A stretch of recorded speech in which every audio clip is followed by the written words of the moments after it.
আমি একটা lipstick palette কিনে আমি এভাবে ঠকে যাব কখনোই ভাবতে পারিনি। তাহলে চলো আজকে সেই গল্পই শেয়ার করি। কিছুদিন আগে 399 দিয়ে এই লিপস্টিক প্যালেটটা আমার কাছে এসেছিল। আমি ভাবছিলাম এত কম দামে 12টা লিপস্টিক দিচ্ছে, আদৌ লিপস্টিকের কোয়ালিটি ভালো হবে কিনা। অনেক সংশয় নিয়ে তো লিপস্টিক আমি 12 পিস অর্ডার করে দিয়েছিলাম। এবার আমি খুলে দেখবো যে লিপস্টিকের কোয়ালিটিটা ঠিক কেমন ছিল।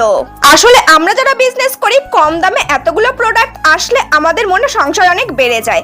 বাট প্রথমেই যখন প্যালেটটা খুললাম কালারগুলো কিন্তু অনেক পরিমাণে ভালো ছিল। এবার চলো হাতে সোয়াচেস দিয়ে দেখি কোয়ালিটিটা ঠিক কেমন। আজকের কমেন্টে নিরুপমা বলেছে সাপোর্ট করো দিদি। অবশ্যই সাপোর্ট করব, তুমি তোমার মতো করে ভিডিও করো, একদিন সাকসেস নিশ্চয়ই পাবে। প্রথমে একটা নিউড কালার ইউজ করলাম, এটা টেক্সচারটা ছিল ক্রিমি কিন্তু ফিনিশিংটা ছিল ম্যাট। তারপর একটা ডার্ক কালার ইউজ করলাম, দুটোরই সোয়াচেস আমার কাছে ভালো লাগলো।